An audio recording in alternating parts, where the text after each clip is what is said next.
Life is serious. We're here to instruct, to grow, to learn, and to get the best we possibly can. It's important because some people do really well, while others struggle. So, let's think about that carefully. Winning or losing, succeeding or failing, it all matters. We need to take our future seriously for ourselves and our families. That's why the first step to having a great year is to get serious. Study, learn, grow, change, and develop. Don't forget to learn from your experiences. If you want to solve problems or seize opportunities, you need to keep learning. We can't just give you a plan and expect everything to work out. We have to spend time learning and improving. When things don't go well, don't give up. Learn from it and try again. This is how life changes for the better, by educating ourselves. Don't be lazy when it comes to learning and growing. That's why you've heard from people sharing their stories and ideas. Learning is the key to wealth and change. So, let's learn, make our dreams come true, and get smarter together. A few simple disciplines practiced every day, and you've started a whole new process, a whole new life. And if you keep up that process, not only with your health habits, but with your money habits, your communication habits, your sales habits, management habits, and every other habit that you've got, if you'll start that process, eliminate the errors, and replace it with disciplines practiced, I'm telling you, you can start this process of life change immediately after today. You don't ever have to be the same again, only by choice, errors, and judgment. A few simple disciplines. Wealth beyond imagination. Let the miracle of everything that's available work for you, and start working on the inside. Work on your philosophy. Work on your attitude. Work on your personality. Work on your language. Work on the gift of communication. Work on all of your abilities. And if you'll start making those personal changes, I'm telling you, everything will change for you. Work on yourself. Then you bring more value to the partnership, to the marriage, to the franchise, to the corporation, to the enterprise, to the community, to the nation. Self-development, personal development. The best contribution you can make to someone else is self-development. Not hasty if it isn't required, but don't lose much time. Here's the time to act. When the idea is hot and the emotion is strong, that's the time to act. Don't use the excuses they use. It's called the language of the poor. Switch gears, switch language, switch ideas, switch strategy. Start with the simplest of disciplines, and don't demean any of these disciplines. The smallest of disciplines starts the process of life change. And if you'll invest in this thing called discipline, you can have whatever you wish. It's called the beginning of a miracle. If you will get better, everything will get better for you. What a clear message that was for me. He said, if you'll change your philosophy, if you'll change your habits, if you'll refine your thinking, if you'll change and accept some new disciplines, if you'll turn the corner where you've been in the past, go for a new life for the future, he said, all kinds of remarkable things will happen for you if you will change. Here's what we must learn to do. I didn't go to work to try to change circumstances. I went to work to try to change myself. And I picked up that promise my teacher shared with me, that if I would change, my income would change.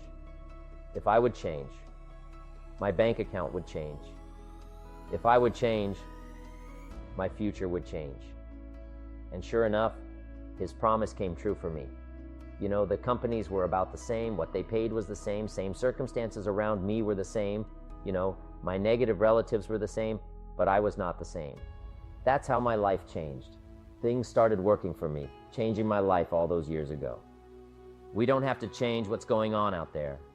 That's the wind that's blowing. All we have to do is change what's going on in here.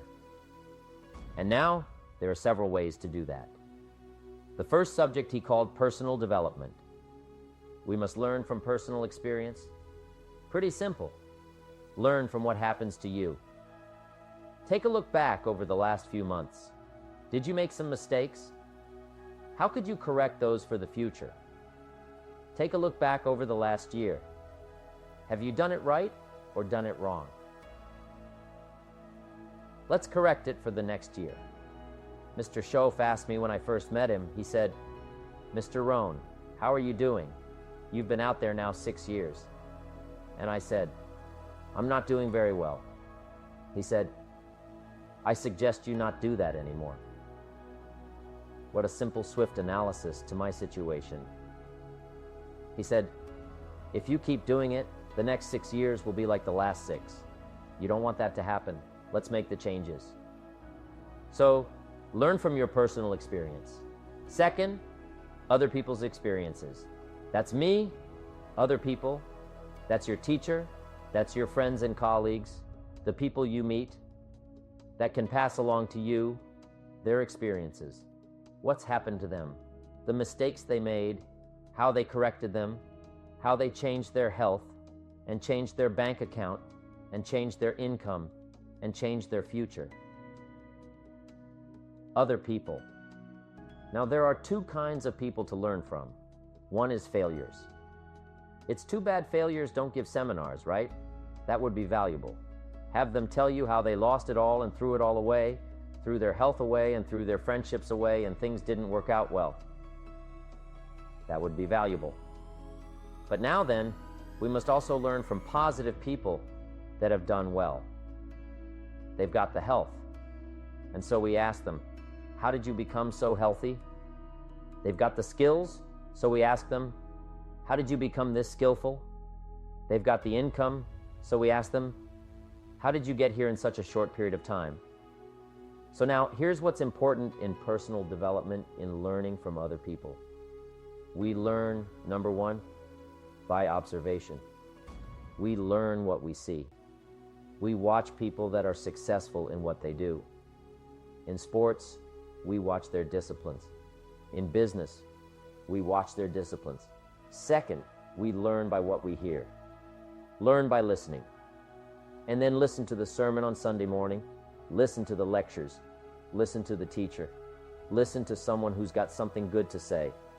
And then, number 3 is vitally important on personal development, and that is read all the books. All the books you can possibly read in your lifetime. Mr. Schoaf got me started on my library. I've got one of the better libraries. And then I started keeping a journal. One of the major things my teacher taught me was to keep a journal. He said, don't trust your memory. If you hear something good, just make a little note and write it down. So I would suggest you do the same things that impress you. A poem that impresses you when you attend a class, some of the ideas that impress you, jot them down. You read something in a magazine, write some ideas, take those out, put them in your journal. Keep a good journal the rest of your life. This will serve you well. So I want the same thing to happen to you. Value captured that you can resort to later. Go back over it and review it, and let it become valuable to you. Work harder on yourself than you do on your job. Develop the skills, learn the lessons, take the classes, absorb all that is being taught to you these days. And then later on, of course, you can sort it out what's valuable to you and how to refine it for your business and for your life and for your future. But the main thing is to get it and start this process of personal change. Now let's cover the second, setting goals. We need to take a look into the future. In setting goals, it's very simple. Number 1, decide what you want. Just take a little time, sit down and say, what do I want? What kind of skills do I want? What kind of income do I want for the future? Where would I like to go? Places I'd like to visit? Habits I'd like to acquire? Skills I'd like to have? Economics? Friendships? People you'd like to meet? When you've thought about what you want for the future, make a list. If the future gets clear, the price gets easier, because you've got to remember, for every promise, there's a price to pay. Everybody's got to pay the price. Everybody's got to do the deal. Everybody's got to do the disciplines. But here's what I've discovered. If the promise is clear and powerful, the price is easy to pay. The first part of the key is to design the promise. Then, what is the price to pay? I'm telling you, the price will be easy if you'll make the promise of the future clear for yourself. All of the values of life that you could possibly want, and be serious about it, I promise you, it's an easy price to pay. Anybody can pay it. And the best advice I can give you is, if I can do it, you can do it. Start setting your goals and see if you can't get a better excitement going for the things you want to accomplish for the future. One of the major reasons for setting goals is for what they make of you in achieving them. My teacher advised me when I first got started at age 25. He said, "Jim, why don't you set a goal to become a millionaire? I'm here to help you." And he said, "Here's why. For what it will make of you to achieve it. Set the kind of goals that will make something of you to achieve it." So part of the key here is to set the kind of goals that will make something of you. Don't set them too low so that you don't have to grow, and you don't have to read, and you don't have to try, and you don't have to stretch. Don't set them too low. And then don't sell out. Don't go for something that's going to cost you your virtue or cost you your values or sell out your principles. There's a good middle road here to follow. Goals that will inspire. Goals that will help you grow, change, develop, and become better than you. So if you want something to pull you through all kinds of challenges, all kinds of difficulties and things that come at you, you've got to have something out there beyond today, beyond next week, beyond next month, beyond this year, that pulls you into the future. And the clearer it is, the stronger it pulls, the more dynamic it is, the more it affects your life, your spirit, your heart, your soul.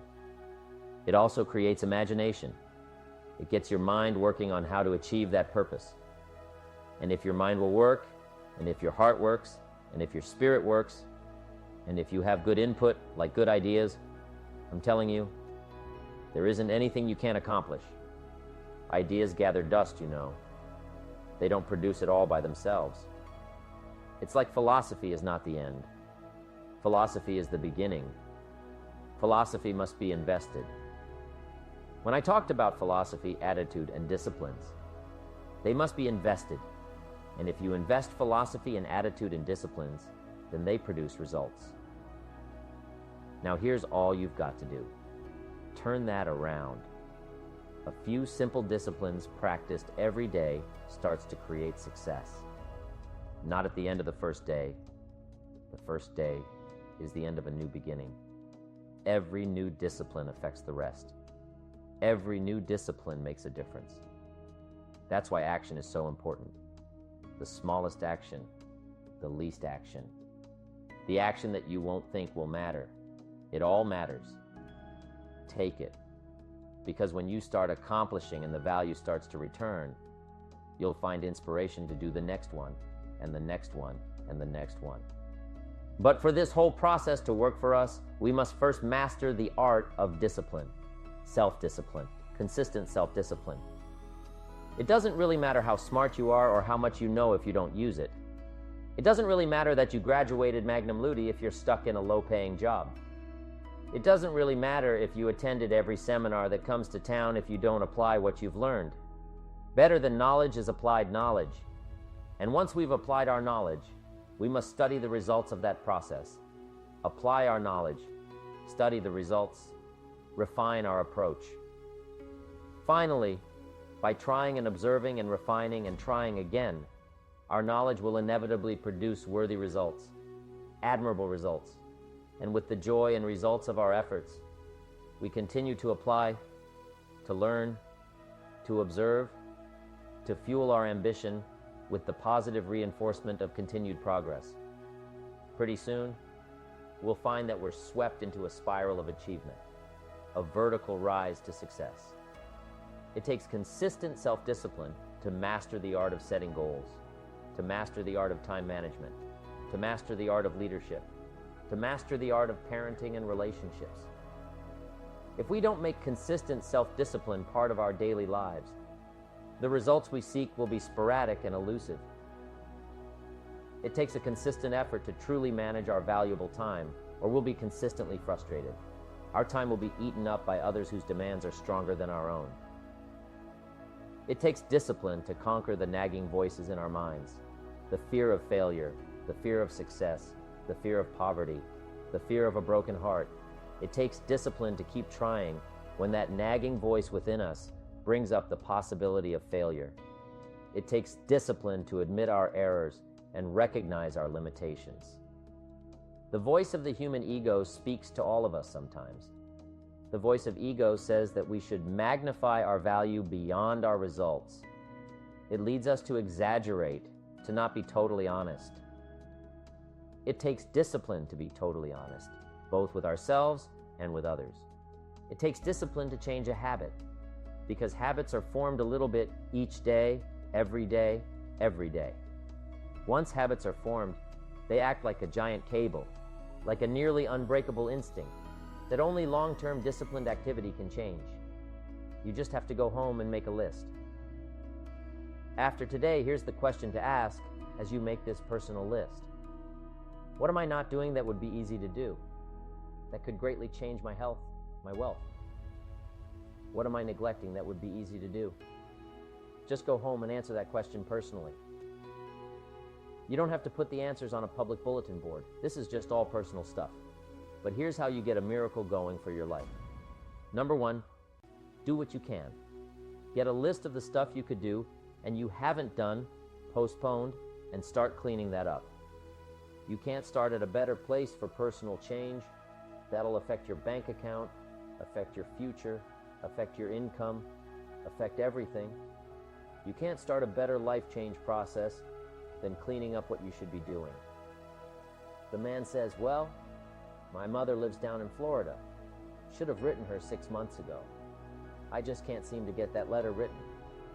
I'm asking you to get that letter written, clean that up, and don't walk like other people walk. Don't postpone like other people postpone. You say, well, is it as simple as writing a letter? And the answer is yes. Where else would you start for life change, personal change? Number two, do the best you can. If that's not your philosophy, I would ask you to amend it. Let me give you the best of ancient script. Here's what it says. Whatever your hands find to do, do it with all your might, do it with all your strength, and do it with all your power. What a good philosophy. That kind of philosophy can revolutionize your life. If you haven't picked it up lately, the guy slips in late, comes late, doesn't seem to mind. Slips out early, first one in the parking lot, heading for happy hour, stretches his break, comes early for lunch, late back from lunch. Company doesn't seem to notice. Guy says, best as I can calculate, I'm putting in about a half a day's work and I'm collecting a full day's pay. Little does he know, the seeds of his own disaster are already being sown by the weakness of his own personal philosophy. It's not the economy that's going to determine your next 6 years. It's your philosophy about labor, about activity, about miracle, and soil, and seed, and sunshine, and rain, and the economy, and the banks, and the money, and the companies, and the schools, and what's going on. It's your philosophy and your attitude, and then your ability to take action. All of that we call the process of life change. Miracle-working, consistent self-discipline. Set up a discipline when the emotions are high and the idea is strong and clear and powerful. That's the time to set up the discipline. Somebody talks about good health and you're stirred, right? I need to get a book on nutrition. Get the book before the idea passes, before the emotion gets cold. Go for the book. Start the library. Start the process. Fall on the floor. Do some push-ups. Action. You've got to take action. Otherwise, the wisdom is wasted. Otherwise, the emotion soon passes unless you put it into a disciplined activity. Capture it. Disciplines. It's called How to Capture the Emotion and How to Capture the Wisdom and translate it into equity. Disciplines. You start walking around the block. It'll inspire you to get an apple. Get an apple. It'll inspire you to get a book. Get a book. It'll inspire you to get a journal. Get a journal. It'll inspire you to grow, develop some skills. All disciplines affect each other. Every lack affects the rest. Every new affects the rest. The key is to diminish the lack and set up the new, and you've started a whole new life process. Here's the greatest value of discipline: self-worth, self-esteem. People are teaching self-esteem these days, but they don't connect it to disciplines. The slightest lack of discipline starts to erode our psyche. One of the greatest temptations is to just ease up a little bit. Right. The slightest lack of doing your best starts to erode the psyche. Instead of doing your best, doing just a little less than your best. Sure enough, you say, well, it's just going to affect my sales. No, it's going to affect your consciousness. It's going to affect your philosophy. Now you've begun, in the slightest way, to affect your own philosophy. Here's the other side of discipline. If there's considerable time that passes between the moment of awareness and the time of our implementation, then that is called procrastination. Procrastination, doing it tomorrow instead of today. Procrastination, an almost exact opposite of discipline. The voice within us says, get it done. Discipline then says, do it now. Do it to the best of your ability. Today, tomorrow, and always. Until finally, the worthy deed becomes instinctive. Procrastination says, later, tomorrow, whenever I get a chance. Procrastination also says, do what is necessary to get by or to impress others. Do what you can, but not what you must. In every circumstance we face, we are constantly presented with these two choices. Do it now or do it later. Discipline and procrastination. A choice between a disciplined existence, bearing the fruit of achievement and contentment, or procrastination. The easy life, for which the future will bear no fruit, only the bare branches of mediocrity. The rewards of a disciplined life are great, but they're often delayed until sometime in the future. The rewards for the lack of discipline are immediate, but they are minor in comparison to the immeasurable rewards of consistent self-discipline. An immediate reward for lack of discipline is a fun day at the beach. A future reward of discipline is owning the beach. For most, we choose today's pleasure rather than tomorrow's fortune. So, how can you get rid of the easy distractions? How can you keep your mind on what you're trying to do? How can you keep an attitude of doing it all and doing it now? How can you make the choice of discipline over procrastination? How can you stay focused on your ambitions? How can you avoid conversations at the water cooler? You can keep your focus on your work. You can get it done today instead of tomorrow. You've got to really work on your consistent self-discipline on a daily basis, or you'll find yourself distracted by negative thoughts, distracted by negative people, distracted by water cooler chatter, and pretty soon, depending on the type of people you've associated with, distracted by your doubts within yourself. Never underestimate the power of influence and associations, and never underestimate the power of your own consistent self-discipline. Now let's take a closer look at discipline, at the 3 steps to becoming disciplined. First, true discipline. Discipline is not the easiest option. Most people would rather sleep until 10 dugar than get up at 6 8. It's easier to go to bed late, sleep late, show up late, leave early. It's easier not to read. It's easier to turn on the television than to open a book. It's easier to do just enough than to do it all. Waiting is always easier than acting. Trying is always easier than doing.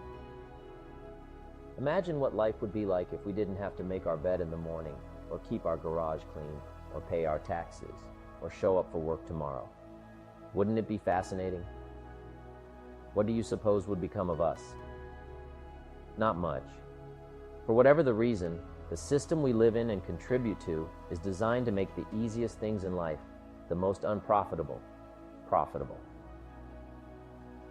seems to be the most difficult our world is and always will be, a constant battle between the life of ease and its momentary rewards, and a life of discipline and its far more significant rewards. Each has its own price, the price of discipline or the price of regret. The second lesson of discipline is that it's a full-time activity. And we've said that the best form of discipline is consistent self-discipline. You see, the discipline that it takes to make your bed every day is the same discipline necessary for success in the world of business. The discipline to organize your garage is the same discipline to organize your business. All disciplines carry through to affect all parts of our lives. If we're disciplined in just one area and lazy in another, guess what? Pretty soon, the lazy side will creep in and destroy the disciplined side. The bad habits in one area of our life will eventually destroy our self-discipline in the areas we've been working on.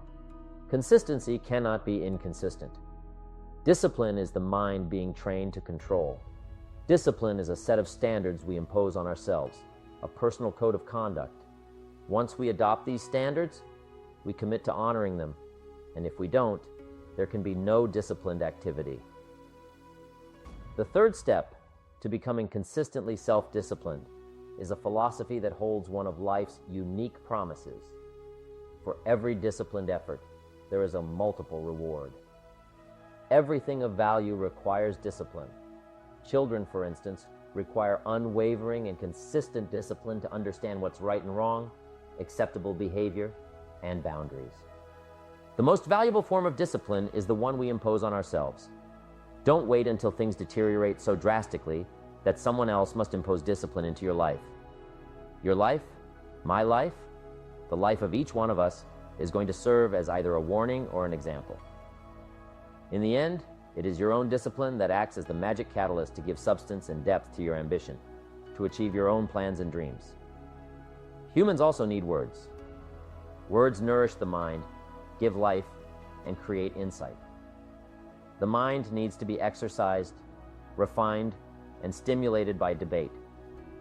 We need both sides of the human drama represented. That's why we study both good and evil, health and illness. We need to give voice to both sides of the issue to strengthen our own arguments. Our personal philosophy needs to be developed so we can see the opportunities on the other side, so we can maximize those opportunities. This is the twin challenge in developing ideas and philosophy and strengthening all of it. The battle of the mind is significant for us every day. What to think, what not to think. It's a continuous process of growth and development, a journey toward maximizing opportunities and avoiding dangers, both within ourselves and in the world around us. Mr. Schaff's advice to stand guard at the door of your mind is invaluable. It reminds us that we have the power to decide what enters our minds and ultimately shapes our futures. We must be wary of the negative thoughts and self-doubt that can steal our promise and potential. Instead, we should strengthen the positive side of our internal dialogue, nurturing healthier, stronger, and wiser mindsets each day. Engaging in the debate of life, what to eat, where to go, what to say, what to do, requires us to fortify our minds with positive reinforcement. By doing so, we build a shield against negativity and distractions that could hinder our personal development and future success. Building a robust mental library is essential. It consists of visual resources, such as videos, and auditory resources, like podcasts or audiobooks. However, it's crucial not to consume only mental candy, superficial or entertaining content. Instead, we should seek out diverse perspectives, debate ideas, and form our own conclusions. It's also essential to give ourselves the chance to change and refine our philosophies as we grow. Our libraries should reflect our dedication to personal development, showing that we're willing to learn, debate, and evolve to achieve our goals. In the end, it's the daily disciplines, the small, consistent actions, that make the most significant difference in our lives. By committing to these disciplines, we can chart a course toward our desired future, avoiding disillusionment and ensuring that we arrive where we truly want to be. Now is the time to fix the next 10 years. Sometimes we need to confront reality and truth head on. When I met Mr. Schaaf, I was 25 and he was 44, bringing a wealth of experience and asking me tough questions. He posed the pivotal question: are you reading the books that will take you where you want to go in the next 5 years? It's a brilliant statement. You're either engaged in the disciplines or you're not. We must avoid disillusionment, hoping without acting, wishing without doing. The key is to assess where we are and what changes we can make to ensure we're taking daily steps toward our desired treasures: mental, personal, spiritual, and financial. Coaching can be invaluable. Taking time out to listen to someone's experiences and ideas can lead to moments of correction that prompt positive changes in our lives over the next 1, 3, or 5 years. We all need inspiration, but it often stems from self-motivation. Waiting for someone else to turn us on isn't a strategy. We must draw emotional vitality from life's challenges and opportunities. Let others lead small lives, cry over minor hurts, and argue over non-essentials, but not us. We should deal in things that matter and ensure our actions stem from our own conclusions, not blind followership. Moreover, being happy with what we have while pursuing what we want is a great challenge. Developing our lifestyle involves appreciating the finer things in life, studying the arts, and reaching for the best within the time we have available. It's not about the amount, but the imagination. Choosing to be somebody wise, strong, and kind. Mr. Schaaf taught the importance of lifestyle, even in small actions like tipping the shoe shine boy. Becoming a two-quarter person and finding joy in the greater person we are becoming exemplifies living life in style. In life, the pull is often in the opposite direction. But by making small changes, setting higher standards, and choosing to live with style, we can navigate through and emerge victorious in the journey ahead. Success is learning to move in the opposite direction of the normal negative pull. It's about overcoming the downward trend that life often presents us with. Life, like a seed, springs forth by moving against gravity. It pushes its way up against the pull of the soil. Similarly, success involves moving against the natural pull towards negativity and mediocrity. Consider the origin of the word tip, which originally stood for to ensure promptness. If we're to ensure good service, we should give the tip up front, ensuring a positive experience. Life and style is also about balance, nurturing relationships, cultivating friendships, and cherishing family. These values add depth and richness to our lives, far beyond material wealth. Success is not about the amount, but the attitude. An attitude of continuous improvement and appreciation for life's blessings. It starts with changing our philosophy, our mindset, and our habits. The key is not neglecting to do the easy things that lead to success, for neglect leads to a downward spiral that affects every aspect of our lives. Discipline is crucial. It affects every area of our lives, and every action matters. The smallest action, taken consistently, can lead to profound changes. The greatest value of discipline lies in its ability to enhance our self-worth and self-esteem. By doing our best consistently, we strengthen our character and influence. Ultimately, creating our best selves is a journey of self-discovery, personal growth, and transformation. It starts with a decision to take control of our lives and continues with goal setting, cultivating a positive mindset, and practicing self-care. Every setback is an opportunity to learn, and every victory, no matter how small, is worth celebrating. So, embrace the journey, appreciate the blessings, and never stop evolving into the best version of yourself.